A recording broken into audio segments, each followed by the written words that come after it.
Buenas tardes, señoras y señores, compañeros enepistas, invitados especiales, autoridades. El día de hoy nos reúne esta importante reunión el día de hoy, ya que estamos recordando los 32 años de los mártires de Uchurajay.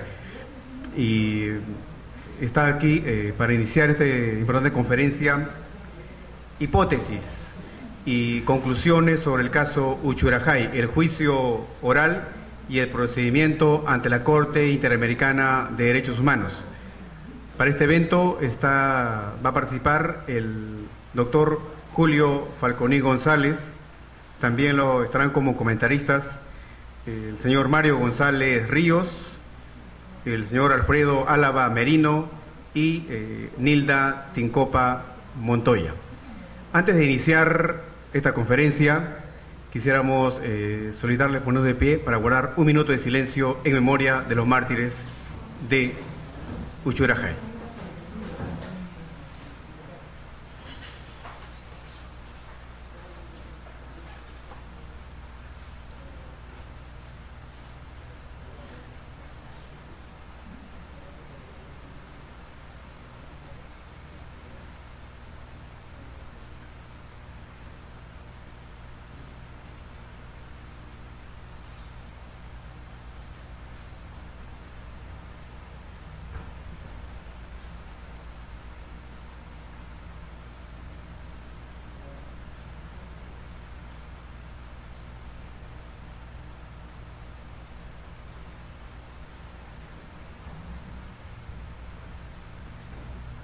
Muchas gracias.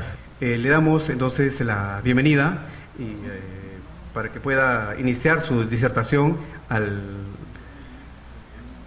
doctor Julio Falconi González. ¿Sí? En primer lugar, un saludo al presidente y a los dirigentes de la ANP por organizar, como todos los años, un homenaje a los periodistas. Yo debo referir con especial con especial relevancia el interés que siempre ha tenido la ANP sobre la lucha porque se esclarezcan los hechos de la muerte de los periodistas y rendir un homenaje a los compañeros que cayeron en cumplimiento del deber de obtener información para esclarecer los hechos ocurridos en la zona de emergencia y llegar a la verdad. Este acto que se repite todos los años es que un tributo de lealtad como colegas periodistas y un gesto de lealtad con el pueblo también, con la historia pendiente que está por escribir, que aún no se ha escrito sobre lo ocurrido en Uchurajay. También un saludo a los familiares, a la señora Gloria, a los compañeros profesores de la universidad, a los compañeros periodistas, a los amigos que se han dignado en asistir a esta breve charla que vamos a exponer para poder llegar a un alcance de análisis de lo que ha significado el caso Uchurajay en los 20 o 30 años y pico que han transcurrido, por lo menos en cuanto a la elaboración de explicaciones, pretextos, hipótesis o cualquier forma que pueda ser denominada, lo que se ha planteado para decir qué cosa es lo que ocurrió, cómo ocurrió, quiénes son los autores de estas muertes. En primer lugar, quiero recordar que cuando se produjeron los hechos, se anunció la muerte de los periodistas, se hablaba hasta ese momento de desaparecidos. El gobierno no reconocía la existencia de los muertos y los militares tampoco, hablaban de desaparecidos y estaban en una confusión total. En primer lugar, el presidente Belaúnde sostuvo de que habían muerto efectivamente, pero habían muerto por culpa de ellos mismos. O sea, ellos habían sido los que habían provocado su muerte y que la culpa la tenían los directores. Esta fue la primera explicación que se dio sobre el caso Uchurajay, que había sido culpa de los directores por haber ordenado que los periodistas cumplan con su trabajo en una zona que era conocida como de riesgo y peligrosa. Y en segundo lugar, los propios periodistas por no haber tomado las precauciones del caso. Luego se dio cuenta de que había cometido un grave error ante la protesta de todos los medios de información. Rectificó y lo que hizo fue reproducir la explicación que dio el Comando Político Militar de Ayacucho. Inmediatamente se elaboró una coartada de lo que había ocurrido. En primer lugar, el Comando Político Militar dijo de que los periodistas habían muerto victimados por los campesinos en razón de haberlos confundido con terroristas y porque habían portado una bandera roja y que ingresaron a Churajay dando vivas a Sendero Luminoso y mueras a Belaúnde. Esta versión fue repetida por el presidente Belaúnde y textualmente, esa era la verdad oficial que se presentaba. Además, con el agregado de que se decía que era gente muy heroica, gente muy ejemplar, porque se había alzado anteriormente ¿cómo se llama?, en armas contra Sendero, y que este era un acto que era lamentable, pero que formaba parte pues de la guerra. Las explicaciones no satisfacieron a nadie. Entonces, la presión internacional y la presión de la prensa a nivel interior obligaron al presidente a tomar una decisión, nombrar una comisión investigadora para que se esclarezcan estos hechos. Lo importante es que con esta conformación de la comisión se impidió que el Poder Judicial, que la Fiscalía o que la Policía sean los que investiguen las muertes en primer lugar, porque a las que les correspondía de acuerdo a la ley, o que el Parlamento nombre una comisión. La comisión no fue aceptada, fue rechazada. Entonces, todo se paralizó y se dio curso a la designación de la comisión presidida por el escritor Mario Vargas Llosa, a la cual se le dio 30 días de plazo para que cumpla con presentar su informe, y esta comisión se incrementó con la asistencia de especialistas en antropología, en sociología, historiadores, y empezaron con sus funciones trasladándose a Ayacucho. Estuvieron en dicha ciudad algunos días, pocos días, y tuvieron una asamblea con los comuneros. Esta comisión contó con un buen apoyo por parte del Comando Político Militar. Inclusive se sabe que se le brindaron informes que nunca más fueron revelados, por lo menos a los jueces. Vargas Llosa y la comisión se trasladaron a Uchurajay, hicieron una reunión con los comuneros que todos recordarán. Esta reunión fue una reunión muy particular porque se aceptó que los comuneros contesten todos a la vez las preguntas que se les formulaba. Y lo particular también fue que Vargas Llosa ni la comisión no interrogó a ningún comunero. No hubo una verdadera tarea de investigación, de indagación, ni siquiera con los dirigentes. Lo mínimo que se ha podido hacer ahí es hablar con los dirigentes, con el presidente de la comunidad, con los barayos, con el teniente gobernador, para ver qué es lo que había sucedido, una explicación de ese tipo. Las preguntas que le hicieron a los comuneros era qué cosa es lo que ocurrió, si es verdad que los mataron, todos acuerdos sí los matamos. ¿Por qué los mataron? Porque pensamos que eran terroristas. Y además traía una bandera roja. Cuando les preguntan si han estado los hinchis en la zona, se producen respuestas contradictorias. No se ponen de acuerdo entre ellos. Algunos parece que dicen que sí y otros dicen que no. Se arma un barullo y una situación de gran tensión que el mismo Vargas Llosa lo describe, que fue un momento bastante crítico. Cuando le preguntan si estaban los militares en la zona, cuando se produjeron los hechos. Anteriormente habían contestado preguntas mucho más graves, como aceptar que habían matado, a los periodistas. Pero al momento de preguntarle si habían estado los militares y los hinchis, vino la cuestión contradictoria, la cuestión violenta por parte de ellos, y a los pocos minutos se terminó la reunión y se regresaron a Huamanga para entrevistar al general Noel, para hacer algún tipo de investigaciones con los documentos que tenían. El abogado que había ahí, que no era penalista, pero no un penalista muy práctico, se dedicó a averiguar sobre la vida de Luis Morales, una cosa de lo más extraña. No se dedicó a hacer otro tipo de indagaciones, sino inclusive viajó a Guanta porque había tenido un proceso penal. Son cosas de lo que ya revelan que por ahí va el cuestionamiento a la actividad de Luis Morales como periodista, que denunciaba la violación de derechos humanos y denunciaba la muerte de los periodistas. Una comisión bastante pasiva,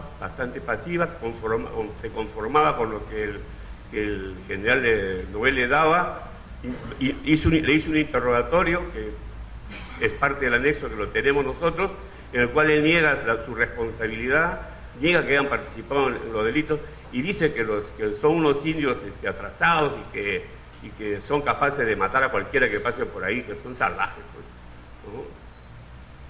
Con esta respuesta, con esta investigación muy genérica, la Comisión Vargas Llosa elabora un informe que en mi concepto no es el resultado de una investigación en realidad, sino es el resultado de una explicación o interpretación de lo que significaba para ellos la comunidad. Ellos, en el informe de la comisión se establecen 6 tesis. Dice: el Perú es un país dual. La zona iquichana tiene una tradición de violencia. Tercero, antes de la muerte de los periodistas hubo 24 muertos en la región que estaba muy perturbada y esperaba un ataque inminente sendero. 4, los periodistas fueron confundidos como senderistas. 5, solo los comuneros de Churajay cometieron el crimen. 6, todos somos culpables de lo que pasó y no tiene sentido acusar a nadie en particular. Si nosotros nos ponemos a analizar el punto de partida que describe Vargas Llosa, siguiendo la asesoría de los antropólogos, se afirma que el Perú es un país dual, y en realidad esta es una concepción equivocada. Es una concepción equivocada porque las comunidades campesinas y las provincias y todo el Perú está integrado por el sistema capitalista. El sistema va unificando a todas las personas, a todos los ciudadanos, por razones económicas, por razones de comercio, y no es que un grupo de personas estén totalmente alejadas de la cultura y de la realidad. No, es un país que efectivamente está desintegrado, pero no es un país dual de dos mundos paralelos o contradictorios. Dice que la zona iquichana tiene una tradición de violencia, y el sociólogo Ocio hace una historia de todos los levantamientos que ha tenido y toda la violencia en la que ha actuado durante la historia la comunidad iquichana y la zona de Churajay, desde la época de la conquista, desde la época de la lucha de independencia, y dice que hasta el año 1883 ellos han combatido, y que hace un siglo, pues, hace 100 años que no entraron en combate, pero que es una zona que tenía tradición de violencia. La observación que se le hace es que no es posible de que una interpretación de un pueblo como violento permita una parálisis de un siglo para no seguir practicando actos de violencia. En todo caso, fueron situaciones que fueron convocados ellos para incorporarse. Por ejemplo, cuando hubo la guerra de la independencia, los iquichanos de esta zona se incorporaron a las huestes españolas para luchar contra los generales de la independencia, y así por el estilo. Entonces, porque ellos tenían fundados temores de que efectivamente no les quiten sus tierras, porque la colonia le respetaba a las comunidades sus tierras, y ellos tenían el temor que con la independencia liberal, con la nueva constitución, con las nuevas reformas, podían perder sus tierras, como que efectivamente las perdieron, porque se posibilitó la posibilidad de vender las tierras libremente, lo cual estaba prohibido en la época de la colonia. Esa es una de las razones por la cual surge el gamonalismo. Y efectivamente Uchurajay perdió sus tierras, fue ganada por los gamonales de la zona, y la comunidad al final, ya hasta los años 70, estaba compuesta por parceleros, por personas que trabajaban para una familia Ascar Camerina, que eran los dueños de la tierra de Uchurajay. Porque Uchurajay no es una comunidad tradicional, un audio heredero de la época preincaica, sino es resultado de la reforma agraria, porque la reforma agraria es propia del fundo Uchurajay, y a estos trabajadores parceleros que trabajaban individualmente les adjudica las tierras, y ahí surge nuevamente la organización comunal.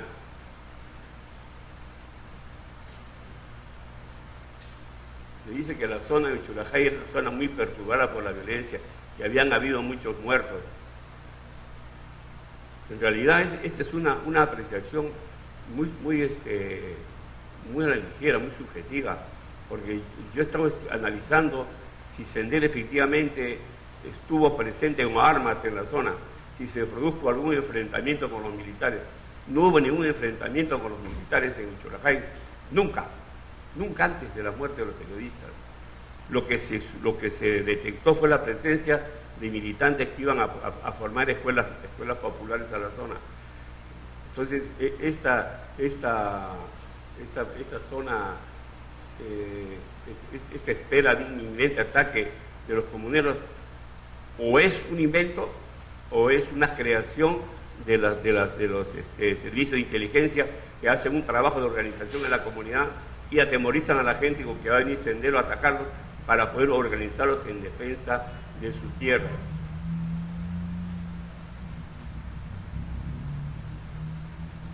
La otra tesis que tiene este informe es que los periodistas fueron confundidos como terroristas, y esta es una parte de las más graves en la cual incurre la Comisión Vargas Llosa, porque para ello no solamente recurre a la tradicional ignorancia del pueblo o a la violencia atávica de siglos, sino a que fueron confundidos porque no hubo diálogo, y además porque llevaban bandera roja. Pero de la bandera roja la comisión lo relativiza bastante, porque se da cuenta que las cosas no son claras. Al final el informe, lo de la bandera roja, es desestimado, pero en un comienzo parece que se tiene en cuenta.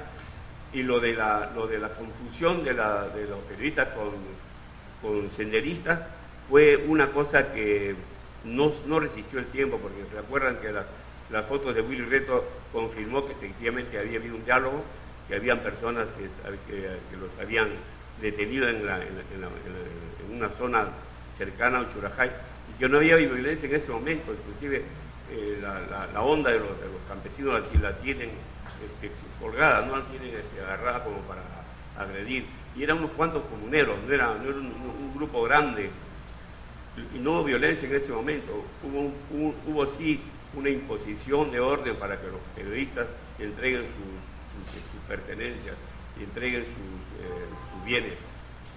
Ahí también se detecta la presencia de extraños en la comunidad, de personas que decían diferentes a la comunidad.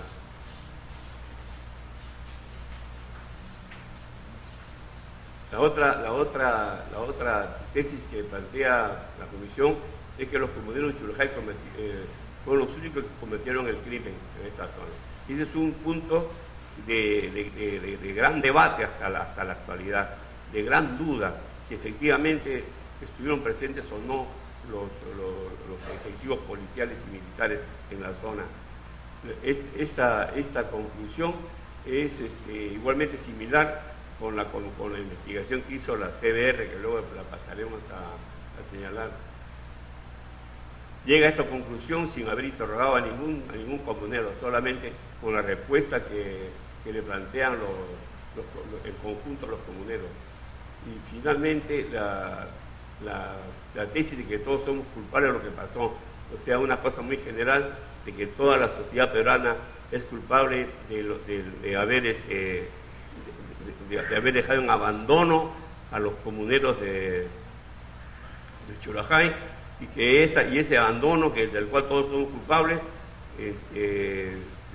no había por qué culparlo, ni había por qué juzgarlo, y que era parte pues de la violencia que se estaba presentando en el Perú en ese momento.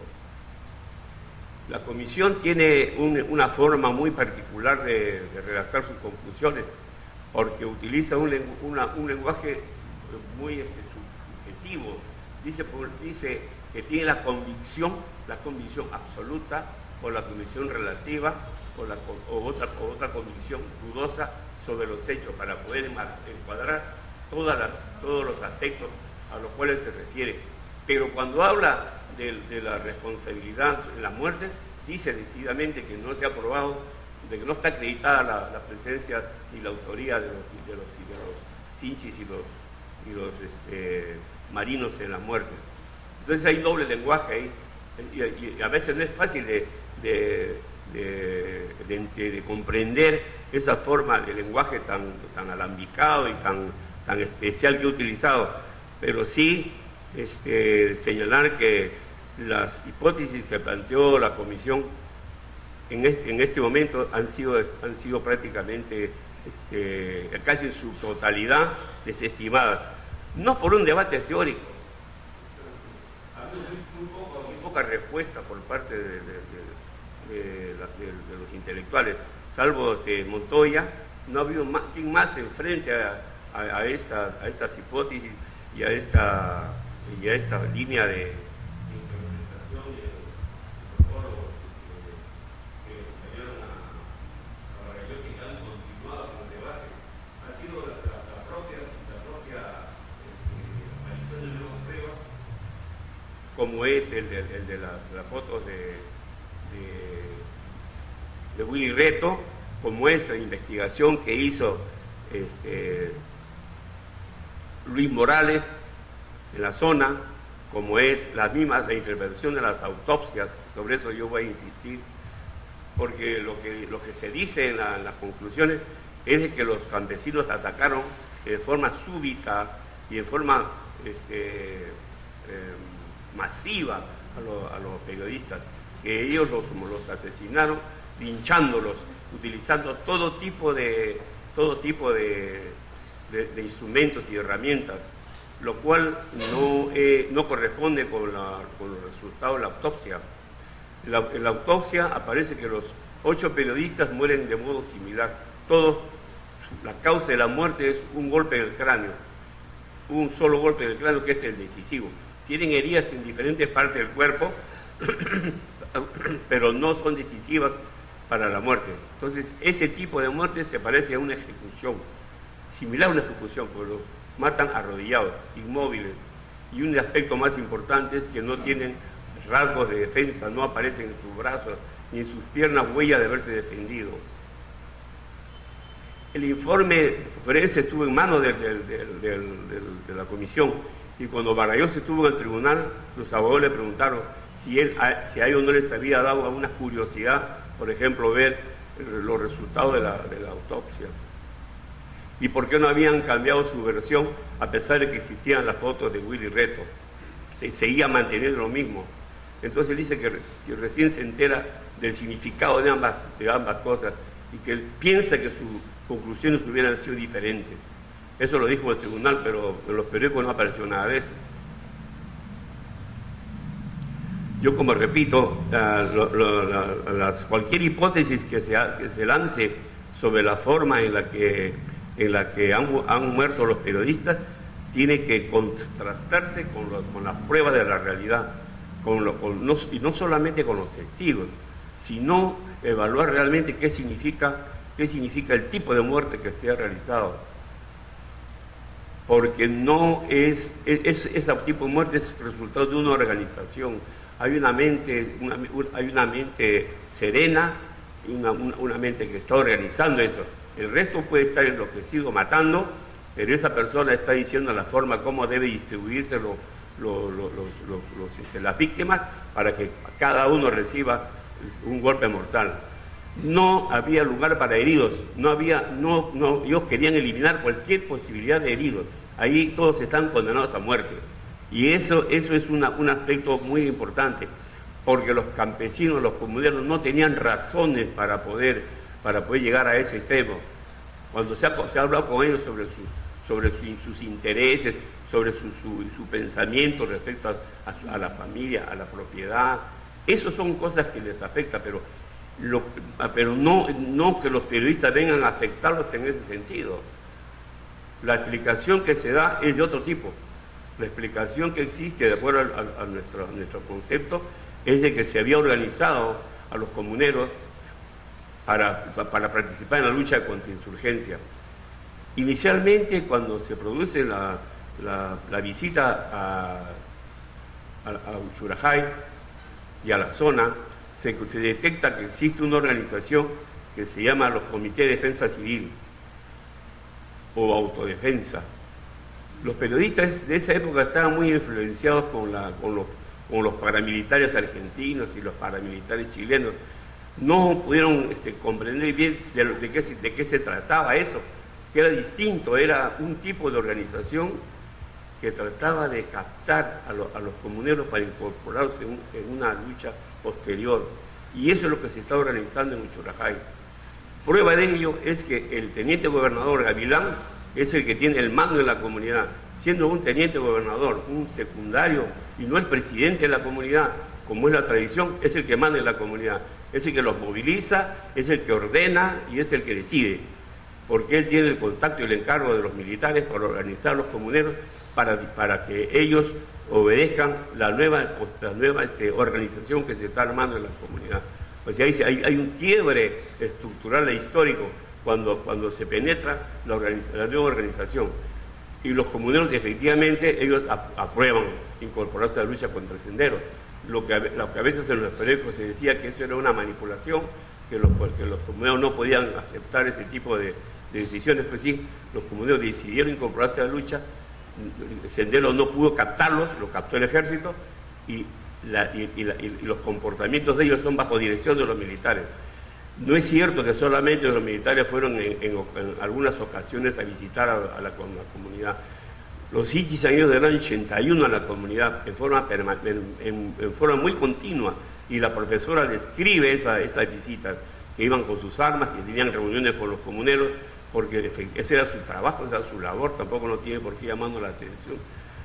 Lo importante, insisto, es que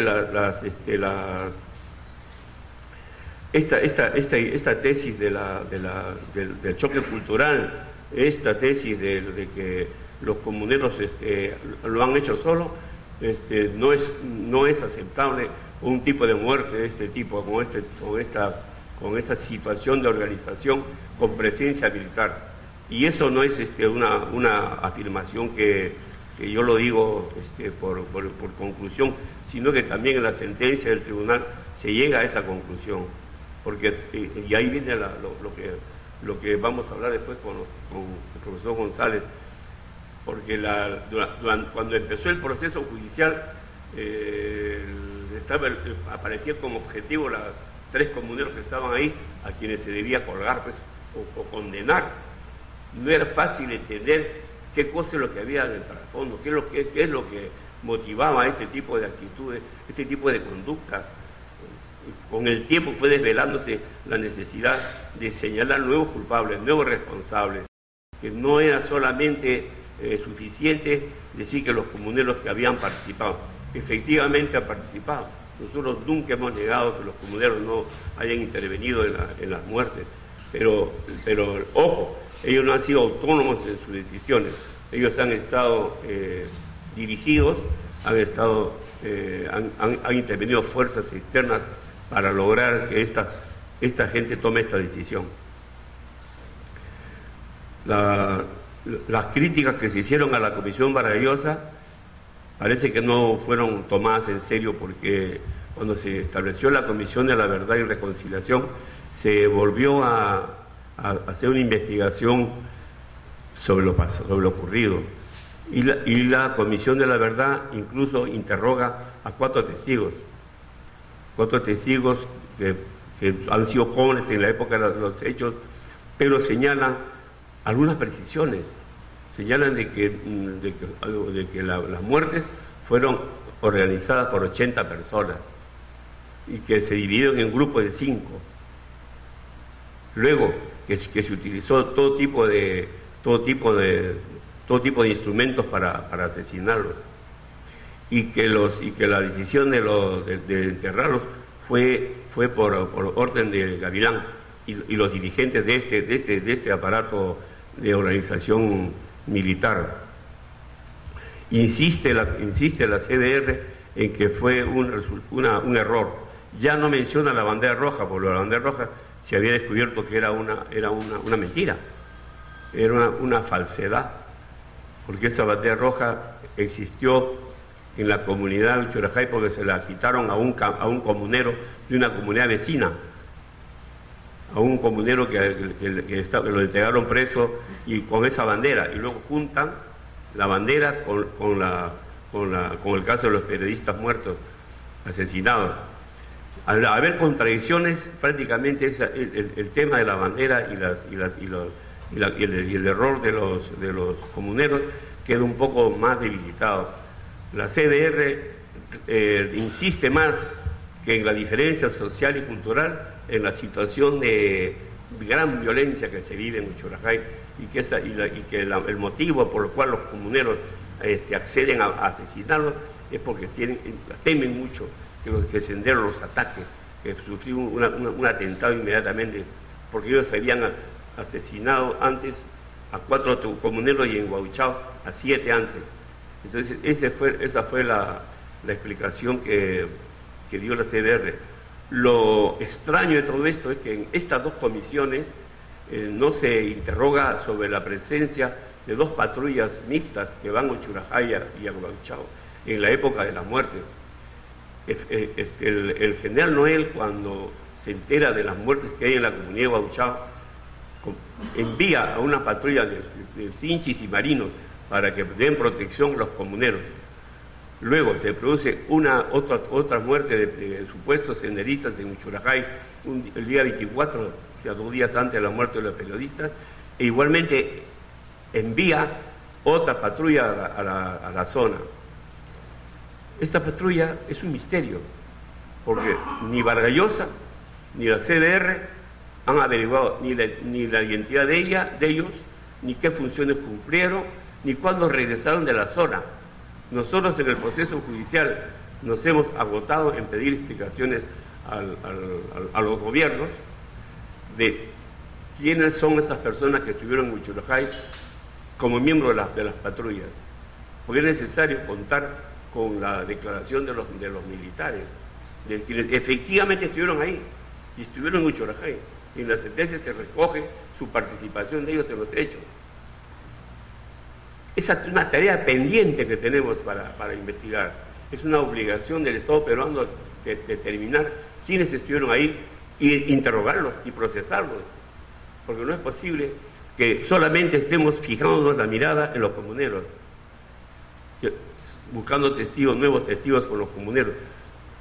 Bien, insisto, los comuneros ya están, ¿cómo se llama esto? Muy trabajados ya, están muy trabajados. Lo que está pendiente de investigar es la presencia de los militares y de los hinchis y marinos. La respuesta del gobierno ha sido la negativa de los gobiernos a prestar cualquier tipo de información. Tanto el presidente Belaúnde como el presidente García, que fueron los que se sucedieron en la época del juicio, se negaron y dijeron que era un secreto militar, que no podía revelarse la identidad de ellos, porque se comprometía a la seguridad nacional. Una de las particularidades del proceso Uchurajay es su complejidad. O sea, en términos de abogados y de procesos, la complejidad se da cuando hay una diversidad de víctimas, cuando hay una diversidad de motivos o cuando se complica la obtención de las pruebas. Pero en el caso de Churajay, efectivamente hay una complejidad por la cantidad de personas que han sido asesinadas.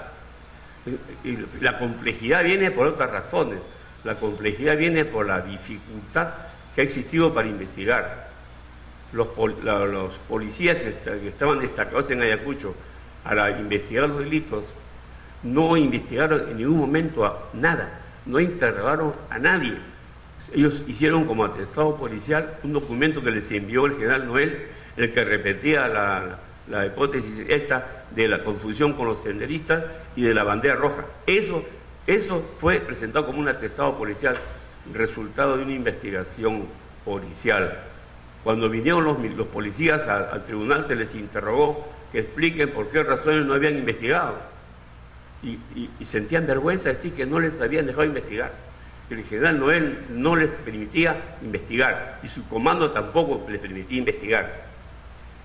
Y lo lamentable es que nosotros conocíamos a ese coronel y a ese mayor que estaban destacados en Ayacucho. Y yo como abogado de tribunales nos conocemos con los policías, sabemos quién es quién. Y estos dos oficiales eran investigadores de verdad.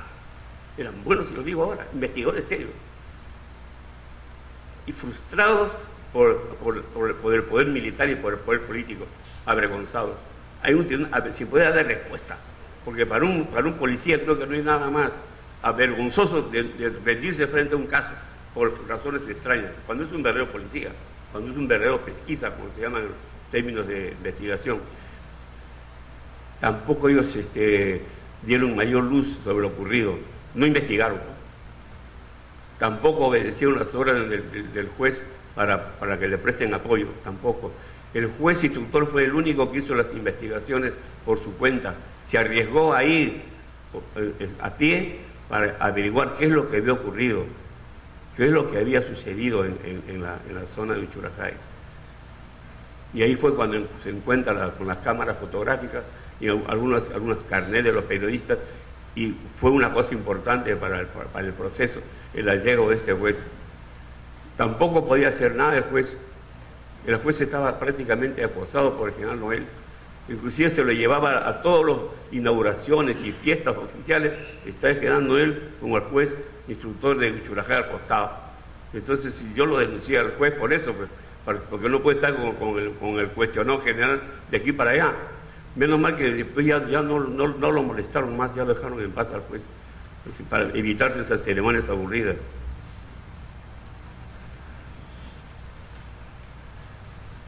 Lo importante que voy a mencionar ahora es que esta causa llega al tribunal con muy pocas pruebas, muy pocas posibilidades de llevar adelante, porque es muy pobre lo que se ha conseguido a nivel de primera instancia, a nivel de instrucción. Entonces los jueces en tribunales se limitan a pronunciarse sobre lo que les llega del juzgado de instrucción, pero en este caso se producen algunas novedades, porque aparece un cadáver aparece el cadáver de Juan Argumedo. Fue una buena ocasión para poder revisar efectivamente la forma y circunstancias de las muertes, porque el cadáver de Argumedo yo estuve en la autopsia, estaba realmente con heridas múltiples por todos lados, le habían destrozado al pobre hombre. Ahí sí había habido un linchamiento. ¿Y por qué a él no lo mataron con un culatazo en la cabeza como aparece en los informes médicos forenses? Porque los informes médicos forenses dicen que esa herida que tienen los periodistas en la cabeza tiene las características de las huellas que deja una culata de fusil en un hueso, la rotura, un palo con las mismas características, y es lineal la caída, no es otra forma. No puede ser con un palo ni con un fierro, porque la fractura de los huesos es como que esquirla, pero la de culata y fusiles es una línea precisa. Y el pobre Juan Argumedo aparece destrozado. Nos dio mucha tristeza ver la forma como estaba ese cadáver. Nunca he visto yo algo así. Y de modo similar apareció con el otro, con el comunero Huáscar Morales. Entonces la interpretación, porque estas cosas no son solamente para decir, bueno, ahí está el muerto, pues, y así murió, sino ver por qué razones matan a este señor, por qué siendo conocido de ellos, siendo vecino, por qué lo matan. Porque el testigo, él era testigo, no convenía, no valía la pena que este señor siga vivo. Había que liquidarlo, además que había que ocultar su muerte. Su cadáver lo ocultaron los comuneros. Cuando fue Vargallosa a preguntar por el cadáver de Juan Argumedo, protestaron ellos. Igualmente se pusieron muy violentos. No dijeron dónde estaba el cadáver. La hermana de Argumedo es la que tiene esa tarea de hacer la búsqueda al día siguiente que se entera de la muerte de los periodistas que habían estado en su casa. Se acerca a la comunidad de Chorajay conjuntamente con su familia y averiguan con detalles cómo ha sido la muerte y qué ha pasado con su hermano. Ella describe, y tengo acá no le voy a leer porque si no me voy a extender mucho, describe cómo los comuneros le cuentan a ella cómo han sucedido las cosas, cómo hay presencia de chinches en el lugar de los hechos, y cómo ella misma constató que habían gente que hablaban perfectamente el español, que usaban reloj y que eran totalmente distintos a los comuneros. Sin embargo, a Juana Lidia Argumedo la acusan de senderista, porque aquí hay una cosa muy simpática: cuando alguien cuestiona la sola autoría de los comuneros, entonces es senderista. A Juana Lidia la acusan de senderista, y a su hermano también, al que lo asesinaron, también era senderista, y a Luis Morales también. O sea, aquí el que no defiende la verdad oficial ya pasa a ser totalmente desacreditado y ser sospechoso de favorecer al Sendero. Pero ya pasó lo de Sendero. Entonces vamos a hablar seriamente, y el caso sigue inconcluso, y aquí no hay intereses subterráneos ni cosas que por el estilo. Juana Lidia establece con forma concreta cómo se producen los hechos.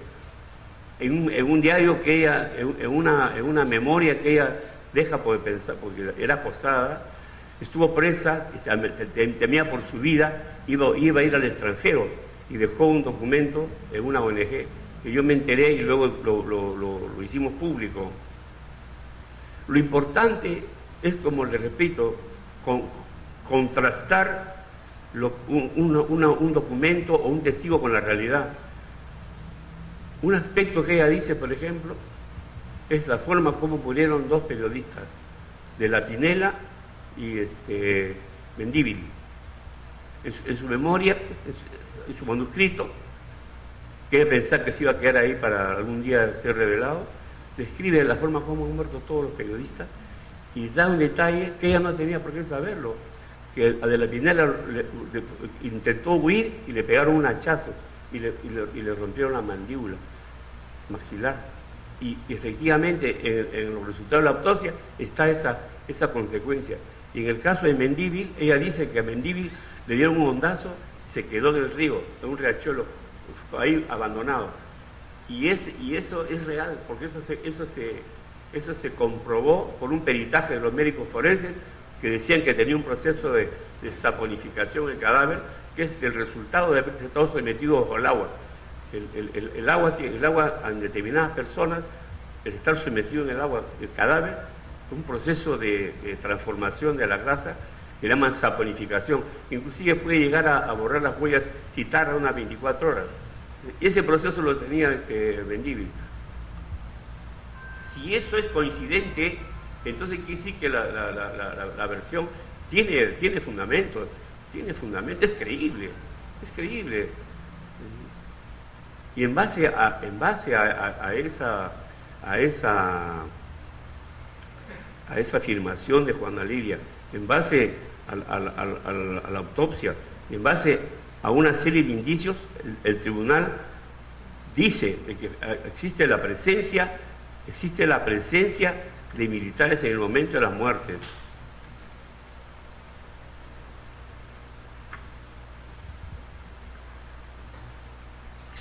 Existe la presencia de los militares en la muerte y la autoría directa, pero es una cosa de lo más contradictoria. En el fallo no repite lo que dicen sus considerandos. Esa es una de las cosas más extrañas de la sentencia. Dice la sentencia, en los considerandos, en tales condiciones, la presencia de personal militar en Huichurajay en el momento de los sucesos no podía ser un hecho extraño ni aislado. Es evidente que estuvieron allí, antes, durante y después de los actos delictivos que han dado lugar a este proceso, garantizando la seguridad de la comunidad frente a posibles venganzas.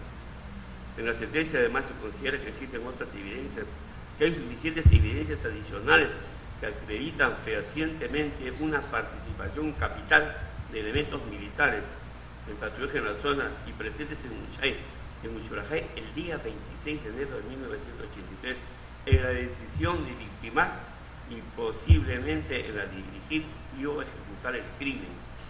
Eso no lo dice Julio Pascual, lo dice el tribunal.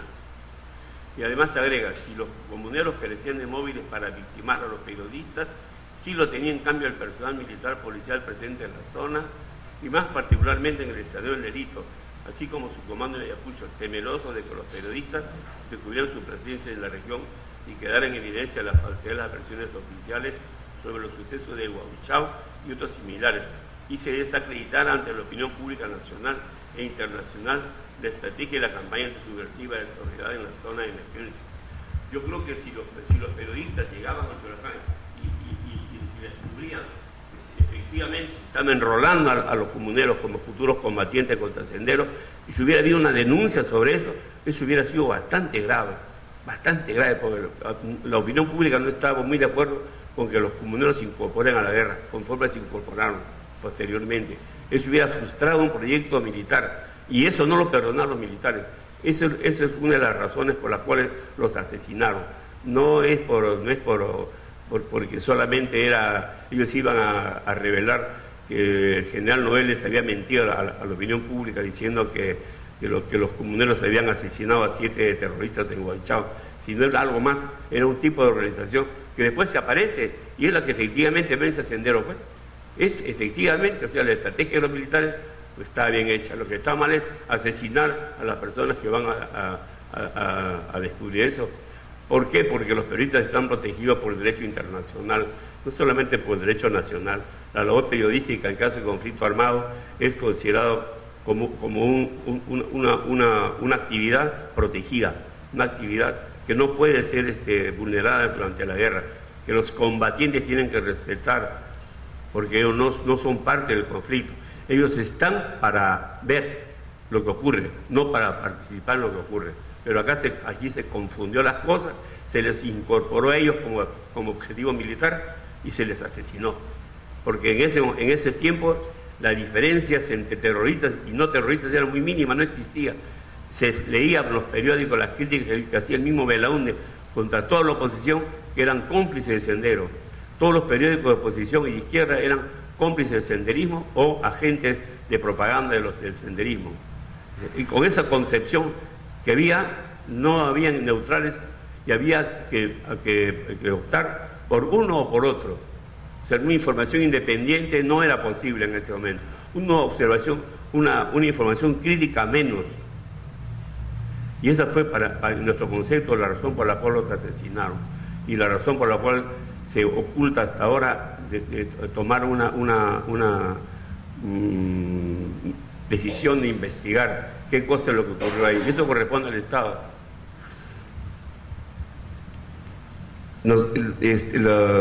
Yo estoy hablando de hipótesis y de investigaciones. Las que aparecen como investigaciones son 2, pero yo he agregado otra que es la del Poder Judicial, de la que estoy hablando ahora, de cómo los jueces llegan a determinar, a pesar de que su tarea es solamente juzgar, ellos tienen la ocasión de poder investigar en vista de la muerte de Argumedo y los resultados de la autopsia, Y en razón del documento que hace Juan Elías Argumedo, otra prueba más, y sobre los informes de los peritos médicos forenses.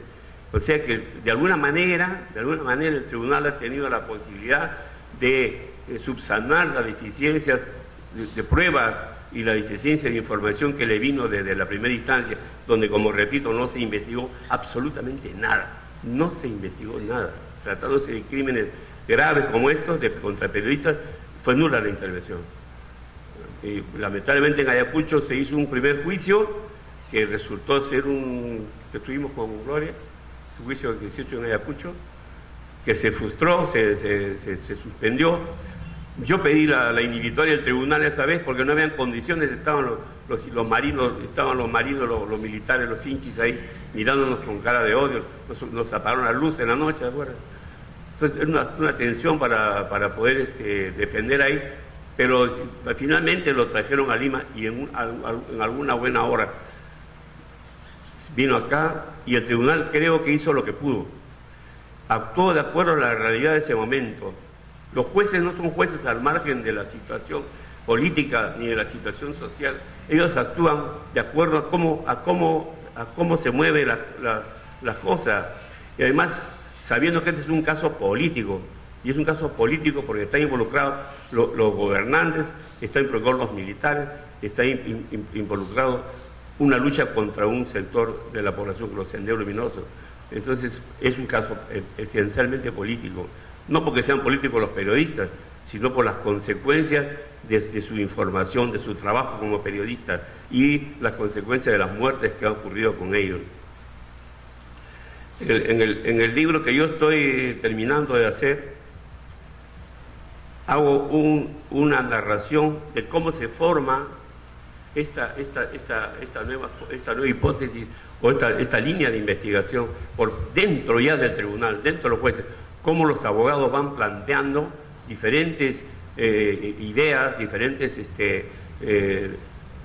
conclusiones sobre el proceso para que el tribunal lo tenga en cuenta, cosas que anteriormente no se habían hecho.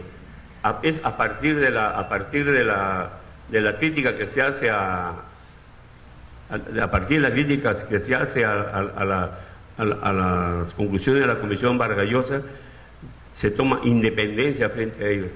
Hay un momento en que se deja de lado las conclusiones de la Comisión Vargas Llosa.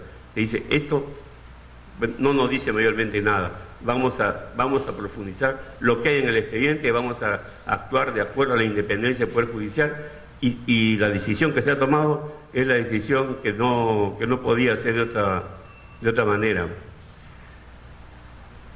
La idea que tenemos nosotros es continuar con esta lucha. Ahora la comisión, lamentablemente no ha venido Nilda, que quizás me está llamando, porque a ella le correspondía un poco tratar el tema de la Comisión Interamericana.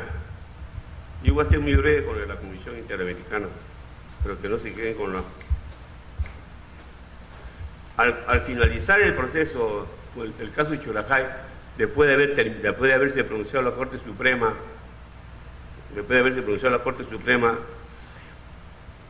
los familiares se quedaron pues prácticamente sin abogados, ¿no?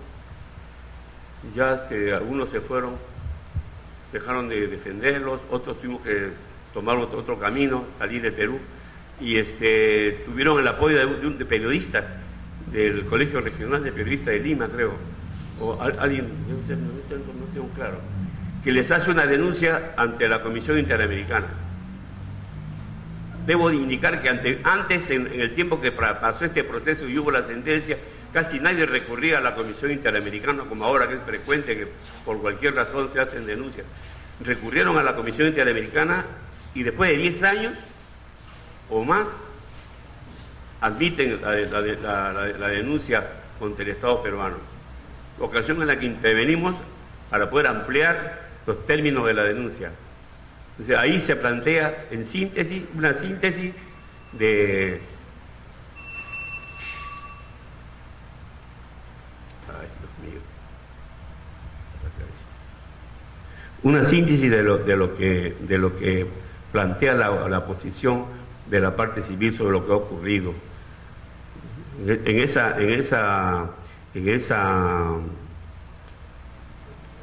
En esa ampliación de la denuncia se refiere la responsabilidad del Estado peruano y a todos los niveles, porque en concepto mío, por lo menos yo planteé una denuncia contra el presidente Belaúnde por haber sido el que causó indirectamente las muertes. ¿Por qué?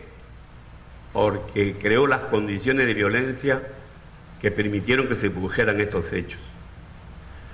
Al presidente Belaúnde se le advirtió de que se estaban produciendo excesos en la zona, que se estaban produciendo torturas, matanzas, desapariciones, que tenía que ejercer un control para que los militares no tengan las manos libres y sigan haciendo barbaridades.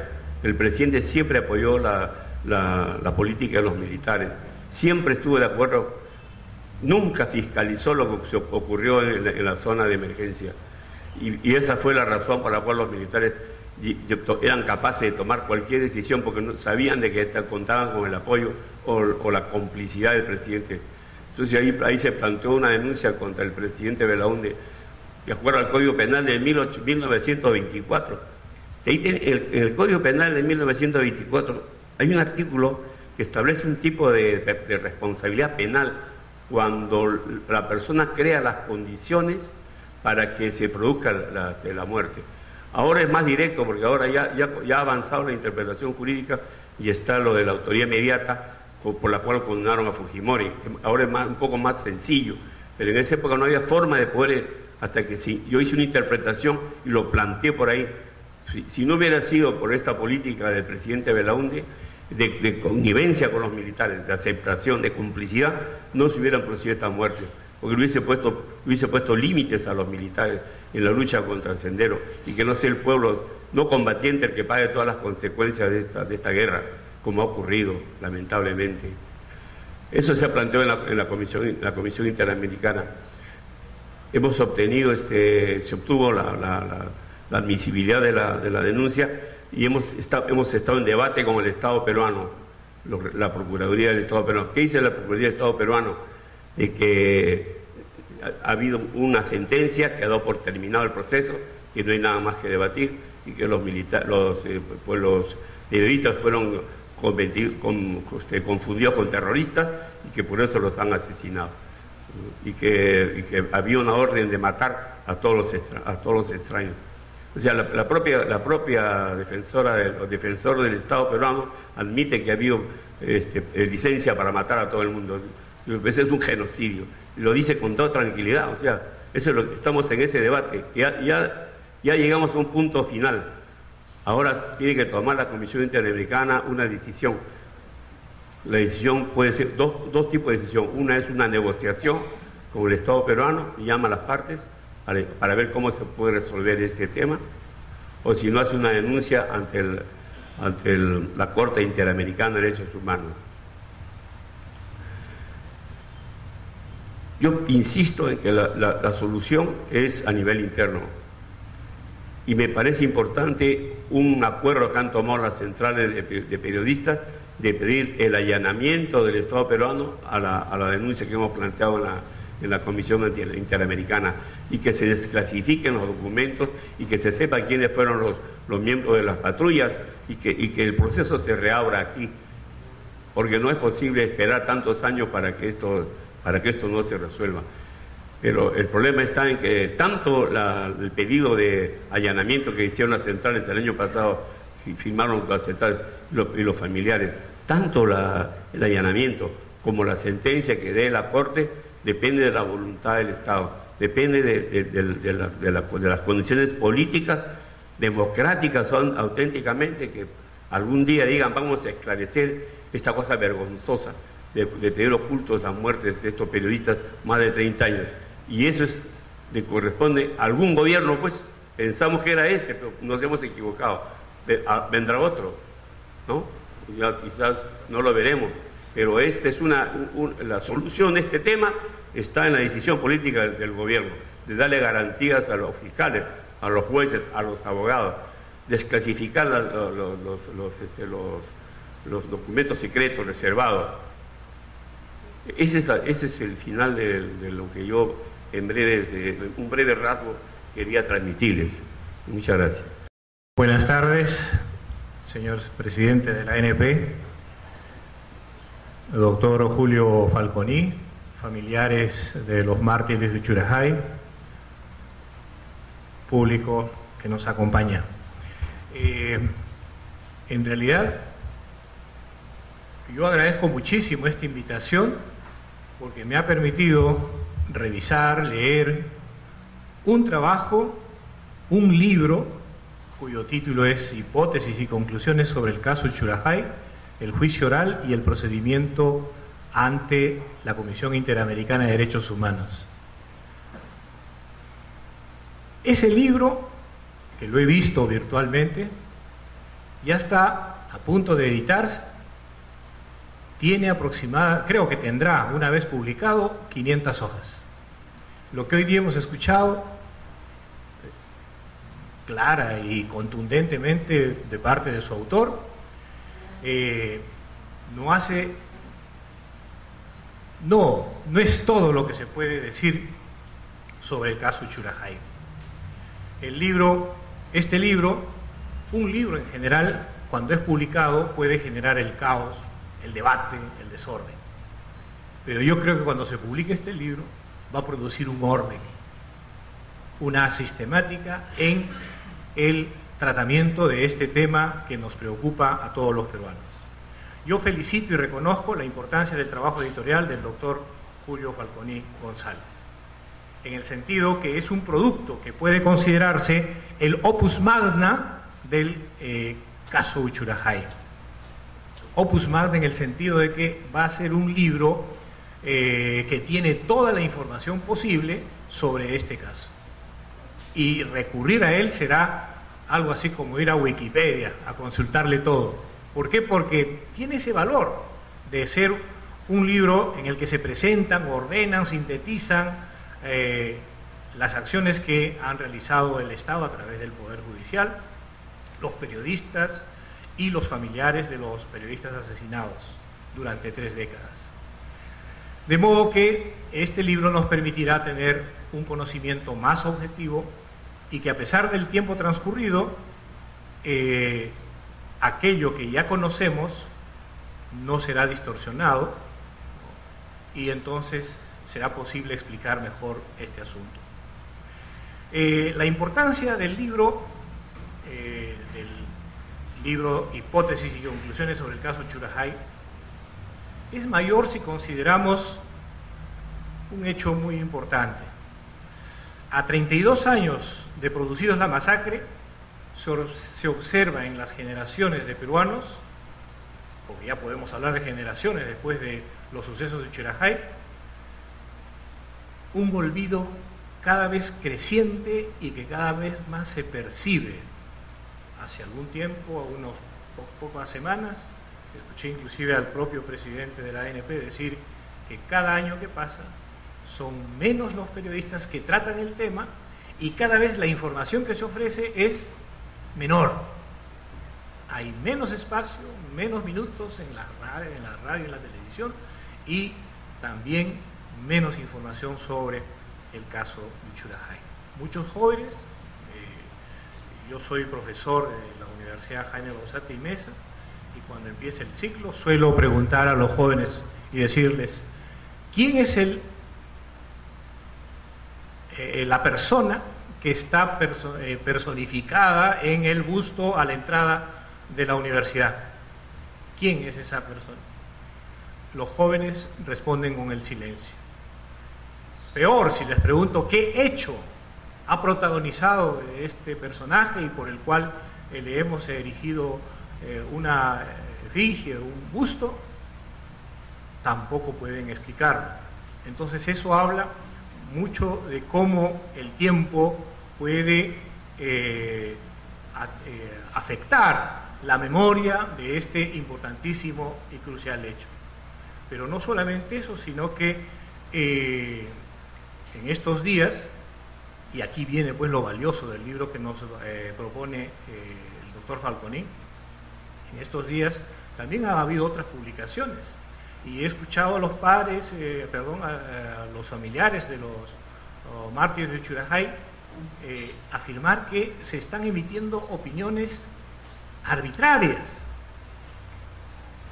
El libro del doctor Falconi lo que permite es eso, que cuando nos refiramos al caso de Uchurajay, las opiniones tengan que ser mucho más ceñidas a este texto, por cuanto lo que trae es información debidamente comprobada y expuesta en un orden fundamental. En ese sentido, creo que el libro del doctor Julio Falconi va a permitir mantener un orden saludable.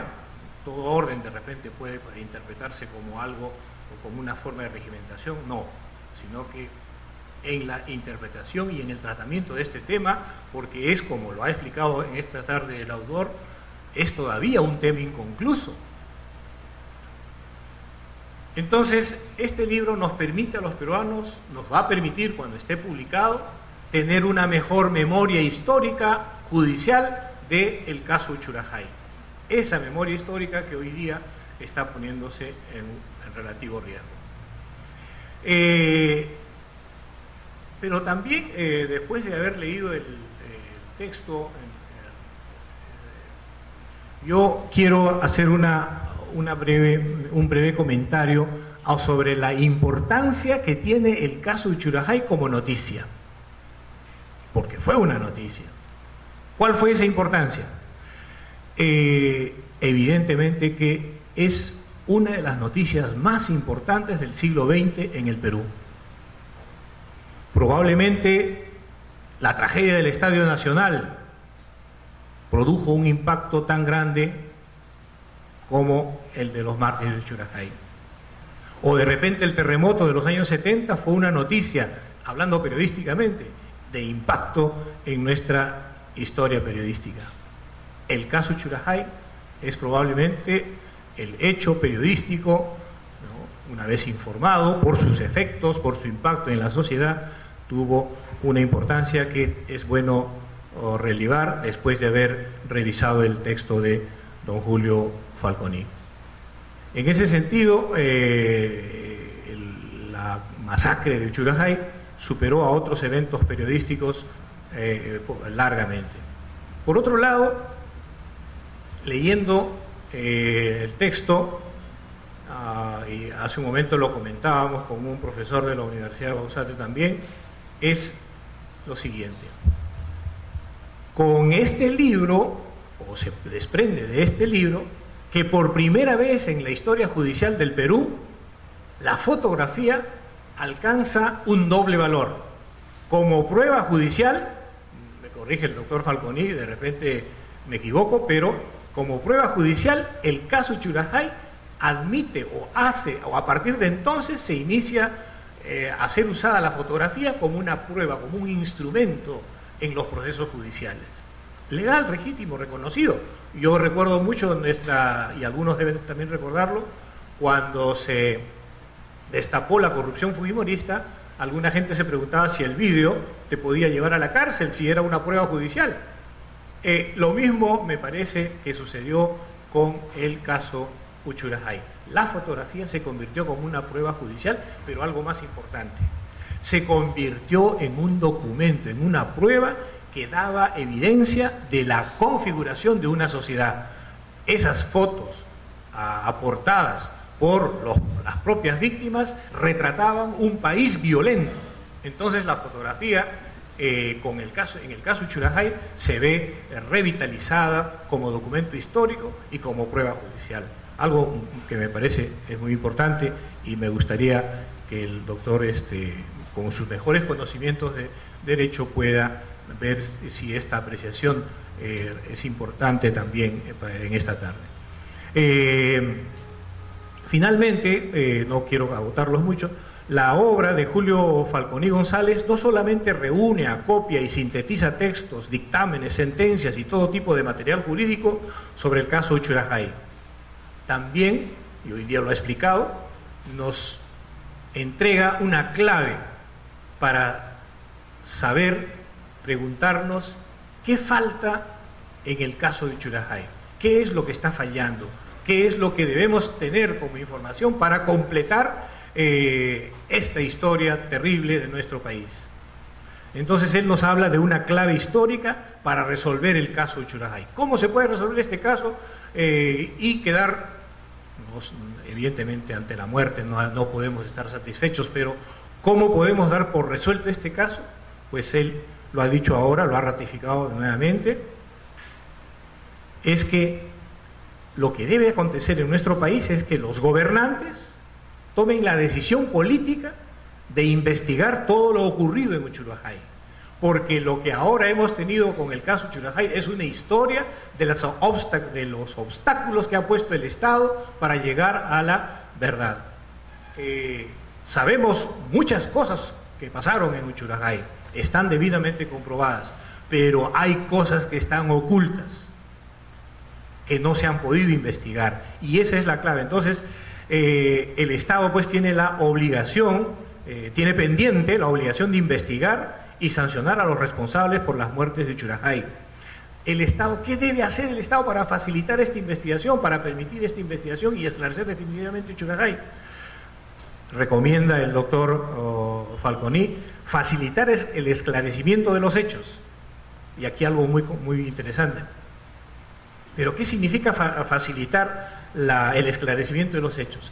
Que el Estado se inflinja un Wikileaks, ¿se acuerdan de los famosos Wikileaks? Es decir, que el Estado levante muchas veces el secreto de mucha información que tiene guardada, reservada y que no ha sido expuesta de ninguna manera en todos estos 30 años, más de 30 años de producido los hechos de Uchurajay.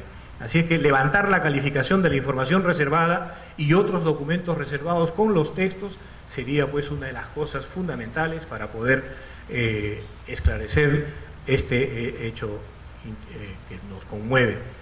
¿Dónde está la complejidad del caso Uchurajay?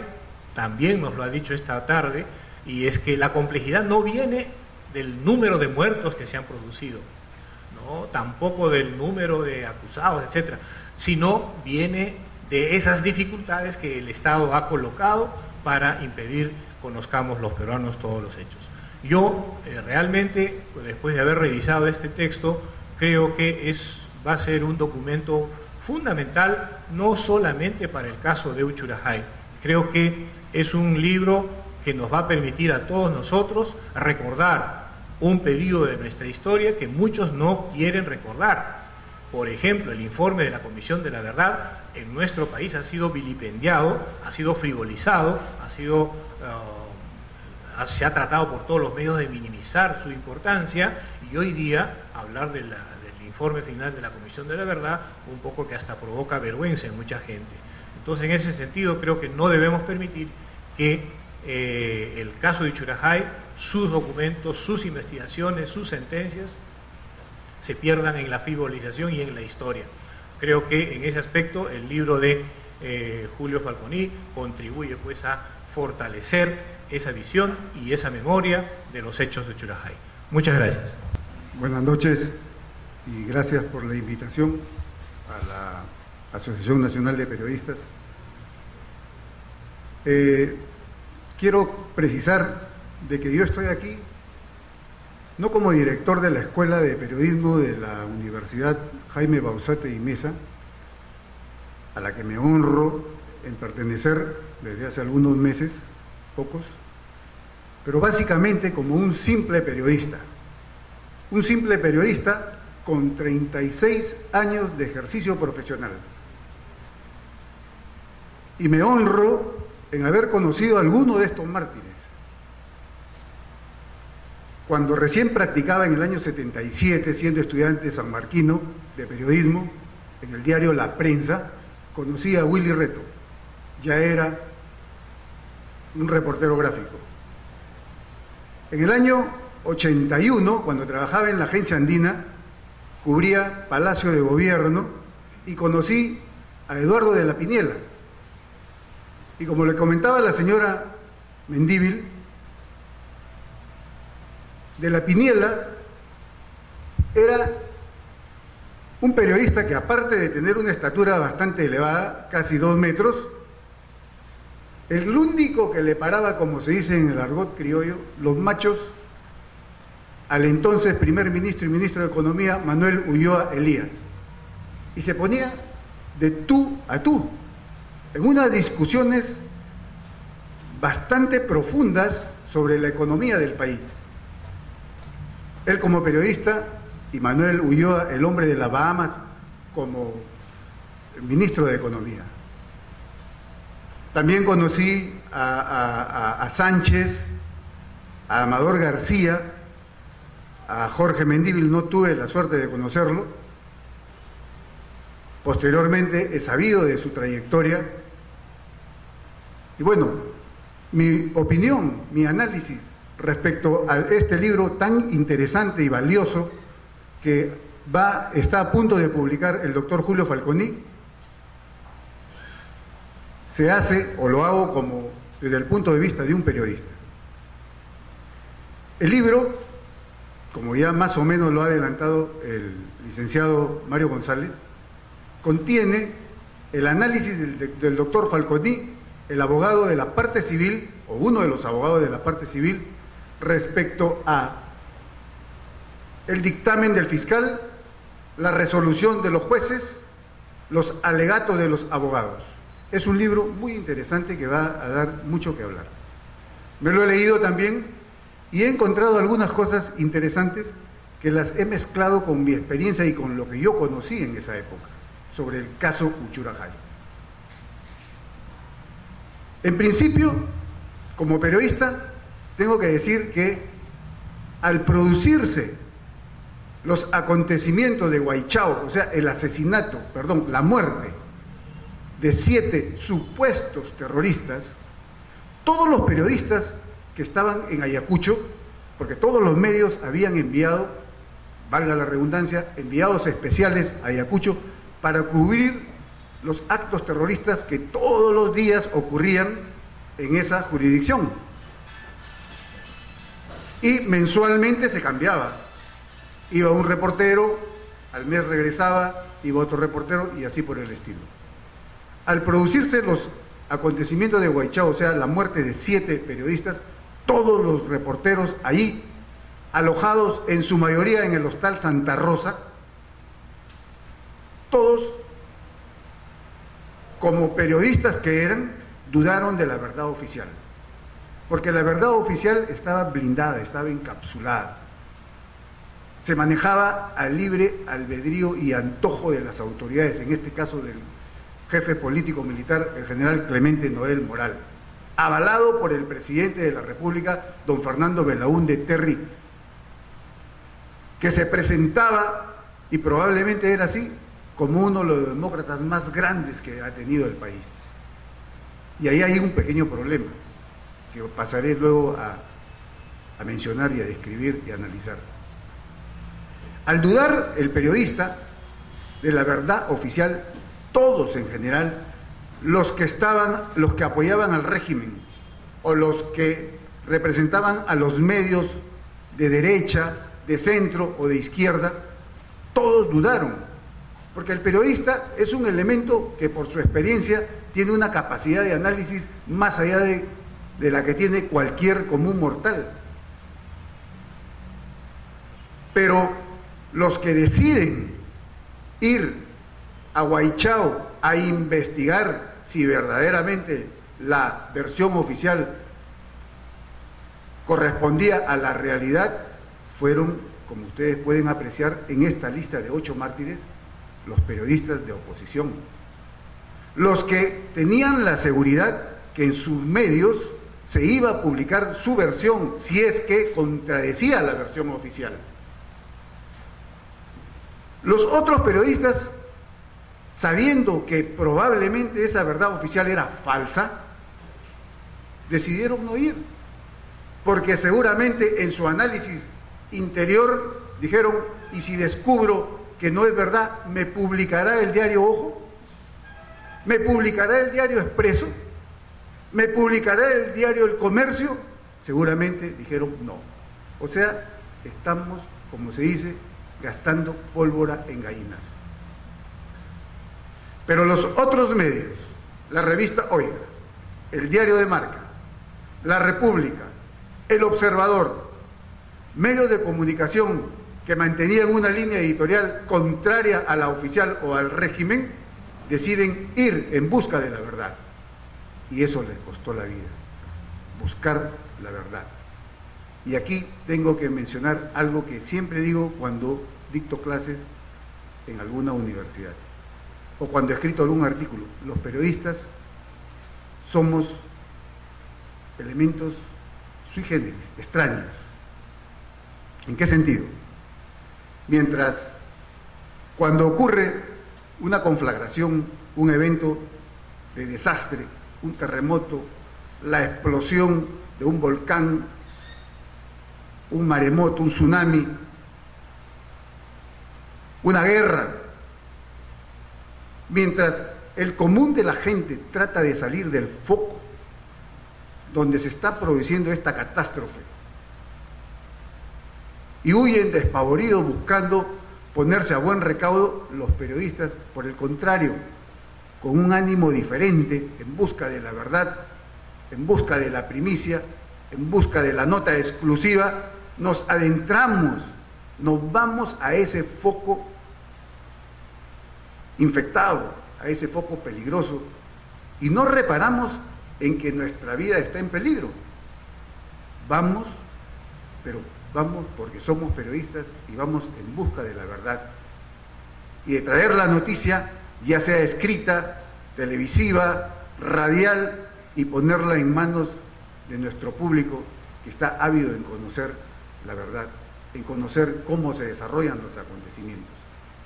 Por eso fue que estos 8 mártires murieron, pero además contribuyó a estos hechos trágicos una situación bastante particular. El general Clemente Noel Moral tenía infiltrados dentro del propio gremio periodístico.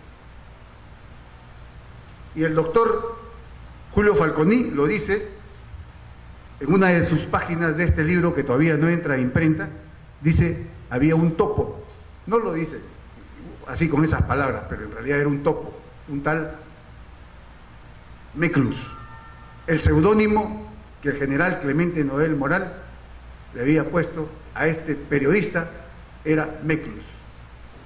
Y yo he obtenido versiones extraoficiales, pero con bastante fuerza de que sea la verdad, de quién era ese topo, quién era ese colega. No lo voy a decir aquí porque sería irresponsable de mi parte emitir un nombre cuando la versión no está debidamente y 100% probada.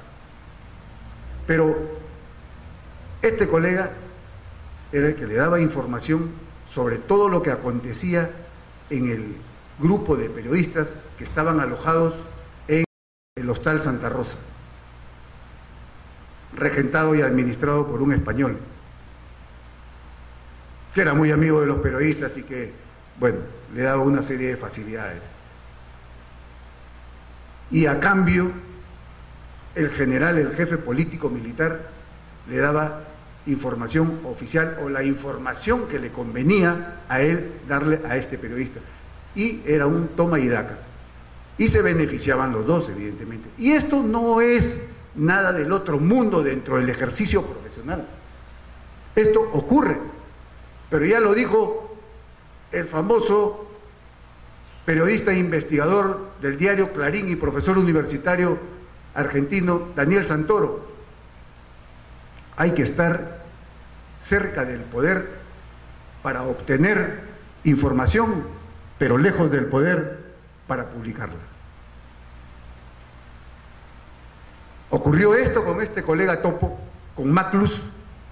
La verdad que no sé, pero yo creo que si es verdad la versión que yo he recogido, probablemente no podrá dormir el resto de los pocos días que le falta para morir. Entonces los colegas deciden, organizan el viaje y salen, alquilan un vehículo y se van.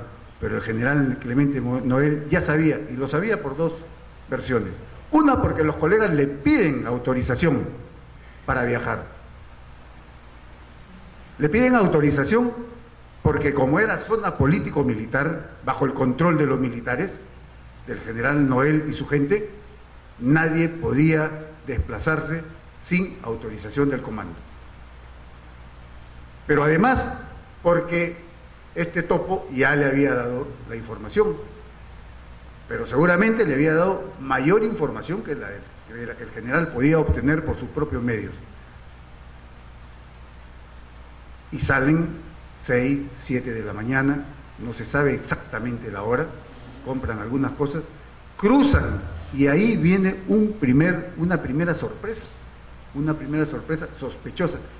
Cruzan los controles sin ningún problema. Iban en su hipótesis, a desenmascarar la versión oficial y a decir o a encontrar la verdad, que probablemente era la siguiente: no, señores, los campesinos o los comuneros no han matado a esos 7 supuestos delincuentes terroristas. Quienes mataron a estos delincuentes o supuestos delincuentes terroristas han sido las mismas fuerzas del orden. ¿Pero por qué las fuerzas del orden? O sea, los Sinchis y los infantes de marina, que eran los que tenían jurisdicción en el lugar, ¿por qué ellos no se atribuían la muerte? Porque en esa época, recuérdese, tenemos que retroceder, estábamos en el año 1983, con un presidente ultrademocrático. Las ejecuciones extrajudiciales a gente que no se había probado, además que eran terroristas, porque eran probablemente sospechosos, pero para ser terroristas deben de haber sido sentenciados en un tribunal, y en este caso no había nada de eso. La muerte de ellos era un escándalo, hubiese sido un escándalo si es que se probaba que las fuerzas del orden habían sido los autores. Hubiese sido un escándalo, no solamente para el prestigio de las Fuerzas Armadas o fuerzas del orden, sino para el mismo régimen. Hoy en día la cosa es diferente. Hoy en día, si las fuerzas del orden liquidan a un grupo de supuestos terroristas, la población entera aplaude seguramente y nadie va a protestar. Pero en esa época sí hubiesen habido protestas.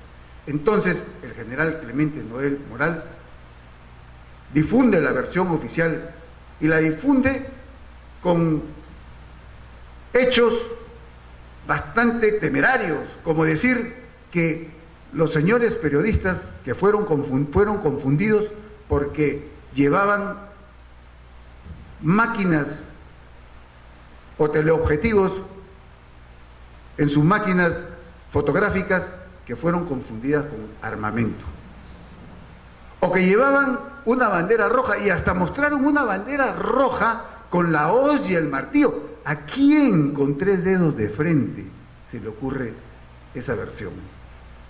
Bueno, con razón hemos perdido casi todas las guerras. Pero existen testigos y la historia no se puede falsear, la realidad no se puede falsear, y existe una profesora, el nombre lo tengo anotado por aquí, ¿cómo se llama? La profesora de la Cruz, que al dar su versión ante el tribunal dice: eso es falso. Los comuneros sí sabían qué cosa era una máquina fotográfica, y sabían porque todos los años, para matricular a sus hijos o para hacer algún trámite, tenían que presentar fotografías en las escuelas, y se iban a tomar fotografías a Tambo y a Huanta o a Huamanga. Sí conocían. Y además porque yo, decía la profesora, yo he traído aquí máquinas fotográficas y les he mostrado y les he enseñado. Por lo tanto, esa versión de que las máquinas fueron confundidas con armas es totalmente falsa, traída de los cabellos, que no resiste el menor análisis. Y lo otro, lo de la famosa bandera roja. Yo acepto que hubiesen presentado un trapo o una franela roja, porque los periodistas en algunas ocasiones pueden tener dentro de sus elementos de limpieza una franela para limpiar el teleobjetivo, etcétera, etcétera. He visto. Pero ya llevar una franela con la hoz y el martillo, ¿a quién se le ocurre? En ese grupo de periodistas había gente de mucho intelecto, con bastante capacidad de análisis, y antes de salir a buscar la verdad, al organizar esa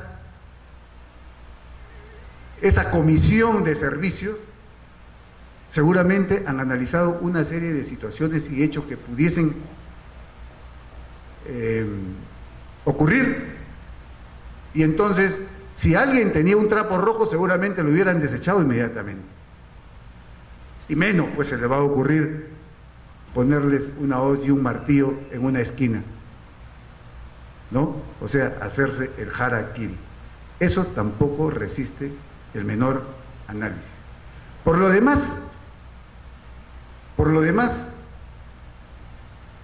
dentro del grupo habían 4 quechua hablantes, que si es verdad, entre comillas, una verdad negada, por lo menos por mí, que si hubiesen sido confundidos con terroristas, los quechuahablantes tranquilamente en su idioma les hubiesen explicado que no eran tales. Y no solamente eso, sino que había un comunero de la zona. Pero además, Argumedo tenía familiares y parientes en Uchurajay, era conocido, y por eso se ensañan con Argumedo. Se ensañan con Argumedo porque Argumedo ve el asesinato de los 8 periodistas, y él era una fuente que podía decir la verdad, y esto se iba a descubrir quiénes eran los verdaderos asesinos. Entonces deciden eliminar a Argumedo y esconder su cadáver, pero el cadáver fue hallado para hablar. Y entonces a los periodistas los matan. Pero hay fotos. Nosotros en la universidad Jaime Bausate y Mesa hemos publicado una exposición fotográfica cronológica, y dentro de las fotos que estamos exponiendo hay 2 en que Sedano, de la Piniela, Amador García y no recuerdo quién otro más, están recibiendo amigablemente un plato de comida, una sopa de chuño, y las paisanitas, las comuneras, con gran amabilidad le están alcanzando la comida. O sea, hubo una empatía entre ellos, entre los comuneros y los periodistas en el momento que llegan. Pero entonces la gran pregunta es, ¿y quién decidió? ¿Quién instigó? ¿Quién les hizo cambiar su forma de ser a los comuneros para que maten a los periodistas? Definitivamente, y aquí está probado en 1001 formas, de que hubo instigación por parte de las fuerzas del orden. Los Sinchis y los infantes de Marina, o los Sinchis o los infantes de Marina. Y entonces decidieron liquidar a los hombres de prensa, que, como aquí ha dicho el doctor Falconi, no se defendieron. Y entonces yo deduzco, si no se defendieron, de la Piniela, 1,90 m, Willy Reto, un tipo fornido, y así por el estilo, Sedano, Infante, Gavilán, gente que podía por su físico defenderse, no lo hicieron. No se han encontrado, por lo menos a raíz de las necropsias hechas en Ayacucho por médicos que no eran de esa especialidad. Había un pediatra, había un ginecólogo y había un no sé qué otro, pero no eran especialistas. Sin embargo, vamos a aceptar los resultados de la necropsia. En la necropsia se establece que fueron asesinados con golpes contundentes, de objetos contundentes, que bien pudo ser un palo, un hachazo o la culata de un fusil, un FAL. Y seguramente, y esta es mi deducción, no lo hizo el doctor Falconi, aunque de repente por ahí en alguna página se me ha pasado, y seguramente fueron eliminados uno por uno y por separado. Uno por uno y por separado, y probablemente después de haberle arrancado, si es que pudieron arrancarle o intentado arrancarle una serie de información o datos que pudiesen servir para los servicios de inteligencia, para el G2 del Comando Político Militar. Y yo digo que uno por uno y por separado, ¿por qué? Porque si los hubiesen puesto en cuclillas, que seguramente lo pusieron en cuclillas o sentados, tal como ocurre ahora con las víctimas del Estado Islámico, que ustedes ven por YouTube, ven en los noticiarios de televisión, seguramente se hubieran revelado, ¿no? Al ver que matan al compañero, al colega que está al costado, hubieran hecho algo por salvarle, su vida por lo menos, pero no hay rastro de que se hayan defendido. Por lo tanto, mi deducción es que se lo llevaron a algún sitio, les intentaron arrancar alguna información y fueron liquidados a golpe de culata, de fusil, probablemente. Y fue una masacre. Yo también estoy convencido que fue instigada por las fuerzas del orden. Pero esto, felizmente, como los delitos de lesa humanidad no prescriben en el tiempo, está ya denunciado en la Comisión Interamericana de Derechos Humanos. Y es probable que esto pase a la Corte Interamericana en San José de Costa Rica. Y que los familiares, los parientes de las víctimas de Uchuracay, de los mártires, tengan algún sosiego, porque la vida no la va a devolver nadie, pero tengan algún sosiego, algún reparo, alguna reparación, con una decisión justa, o más o menos justa, que pueda tomar la Corte Interamericana de Derechos Humanos. Muchas gracias.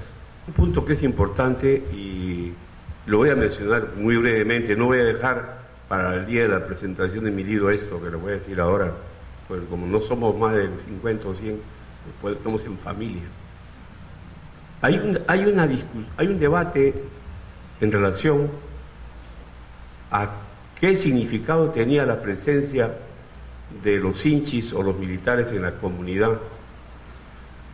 ¿Cuál fue el mensaje que se les dio? ¿Qué idea tenían ellos de la futura organización? Las personas que tenemos más de 50 años hemos visto por televisión cuando el día de la exhumación de los restos, cuando el periodista Seoane enfoca a los comuneros y se va interrogando, y enfoca a una comunera que con una delgadita, creo que se apellida Huicho, algo así, es terriblemente asustada, agita un ramo de plantas y dice Rusia, Rusia, aterrorizada, y huye. La palabra Rusia a 4.000 metros de altura, en una comunidad supuestamente aislada del mundo, mujer analfabeta, quechua hablante, y habla de Rusia. Nuestro querido y recordado Lucho Morales, a quien yo rindo un homenaje también hoy día, que es nuestro noveno mártir. Ese mismo día va con su grabadora esa antigua que tenía, el día 12 de febrero del 83 aparece en el diario la transcripción de esta entrevista que hace Luis Morales, hábilmente asesinado por el grupo paramilitar Colina, con el título "Estos son los testimonios de Uchurajay", firmado por Luis Morales. No voy a leer la entrevista, que es muy importante. Dice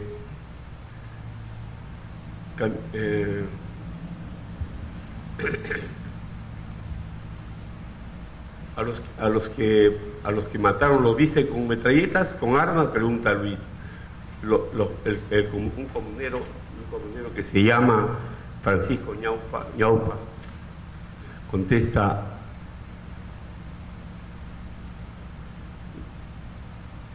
pregunta Lucho, ¿a los que mataron los viste con metralletas, con armas? Contesta Ñaupa: los muertos, esos que están muertos, habían venido sin armas. Lucho repregunta: ¿por qué los mataron entonces? ¿Por qué los mataron si, como yo, solo tenían máquinas fotográficas? ¿Por qué los mataron entonces? Entonces el Ñaupa contesta: habían venido con bandera roja.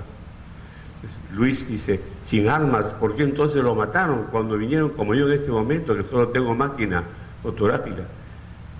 Ñaupa contesta: tenían bandera roja dentro de la maleta. Y agrega: con bandera roja y el símbolo de Rusia. ¿Qué cosa más, hijo?, se le pregunta Luis, y sigue otra pregunta.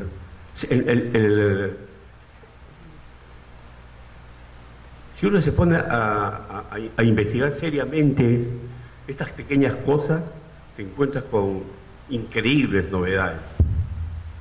Esta, por ejemplo, yo no la tenía no la tenía presente, esto que Lucho había sacado esta respuesta, que coincide con la respuesta de la mujer. Y la misma pregunta: ¿estaban ellos enterados de qué cosa es Rusia y qué significa el comunismo? Y que quizás le habían dicho que le quitaban los hijos, una historia esa que en esos tiempos estaba de moda. ¿Por qué tanto terror? ¿Y por qué este hombre se refiere a que tenía la bandera con el símbolo de Rusia, con bandera roja y el símbolo de Rusia? Hay otro misterio. Otra pregunta para contestar. Señora Gloria Mendívil, señora Alcira Sedano, estimados colegas, doctor Julio Falconi González, señor Alfredo Ali Álava, señor Mario González Ríos. La jornada que se ha cumplido esta tarde tiene un significado muy especial. Primero, que trae argumentos sustentadas en un estudio muy exhaustivo desde el punto de vista jurídico, que permite hacer hipótesis y llegar a conclusiones, como así también se llama el libro. Y la hipótesis que se plantea abiertamente hoy es que hubieron responsables mediatos y responsables inmediatos, que se ha sancionado a una parte de los responsables inmediatos, pero que otros simple y llanamente han podido escapar a las manos de la justicia. Pero lo más grave está en una sociedad llamada democrática. Tal democracia no ha existido, porque no se ha dicho la verdad. Esa es la hipótesis que sostiene el doctor Julio González y que muchos compartimos. Y la conclusión final es que, como gobierno tras gobierno, el Estado como tal, que es administrado por un gobierno, no se allana a que se conozca la verdad. ¿Por qué? ¿Por qué? ¿Por qué no se allana? Es que hay intereses que van más allá de los intereses de la población, de la gran mayoría de la población. Es el sistema que se mantiene bajo ese tipo de políticas llamadas, que forman parte de la cultura del secretismo. Y la cultura del secretismo que se desarrolla en muchas partes del mundo tienen por finalidad ocultar la verdad. Me permito felicitar en primer lugar a don Julio Falconi González por su alto nivel académico, por sus conocimientos jurídicos y, por qué no decirlo, por sus transparencias para que el país conozca un hecho que nunca más se debe repetir. Felicito al señor Mario González Rivas, quien ha expresado su punto de vista, aunque yo no estoy de acuerdo con unas cosas que le haya dicho y del marco también de quienes somos enemigos de la cultura del secretismo. Yo no estoy de acuerdo con que se diga que los alumnos de Bausat y Mesa no leen. Para mí los alumnos de Bausat sí leen, y una expresión simbólica de los bausatinos es justamente Jorge Luis Mendible, que supo leer, que supo analizar y supo transmitir su conocimiento. Con todo respeto, le pido disculpas a don Mario González. Pero por lo demás lo felicito, porque ha tenido la paciencia y el gesto fraterno de acompañarme. Al señor Elí Álava también le agradezco su participación. Ha hecho un juicio periodístico de alto valor y también ha revelado algunos personajes que se han movido o se mueven todavía tras bambalinas. Y yo, para un poco ayudar a develar ese misterio, puedo decir que uno de ellos, su nombre comienza con G y su apellido también comienza con G. Pero como es una deuda fraterna la que él ha contraído moralmente, seguramente que después intercambiaremos información. Y hay algo que también tenemos que tener en consideración. Estos son tiempos en que se acusa al gobierno de turno de reglaje. Estos son tiempos. En la época en que era joven don Julio Falconi, porque antes me ha mandado una indirecta de los 50 años, ya existía el soplonaje. Existía el soplonaje y el gobierno de turno se encargaba de filtrar a los que llama Topo Alfredo. Ya llegaba a filtrar, por eso es que en las reuniones sindicales, políticas, estaban los soplones. Y eso se ha venido cultivando a lo largo de toda la historia del Perú, desde el nacimiento de la República. Esta es una república que tiene ese nombre, pero que nunca se convirtió en república por voluntad de la nación, que somos todos. Y así ha ocurrido mucho después, y se ha mantenido entonces en el tiempo, y eso nos permite entonces llegar a una conclusión racional. Mal lo hubieran hecho los militares en no tener personas infiltradas dentro de las comunidades. Si no lo hubieran hecho, no estarían cumpliendo con su deber profesional.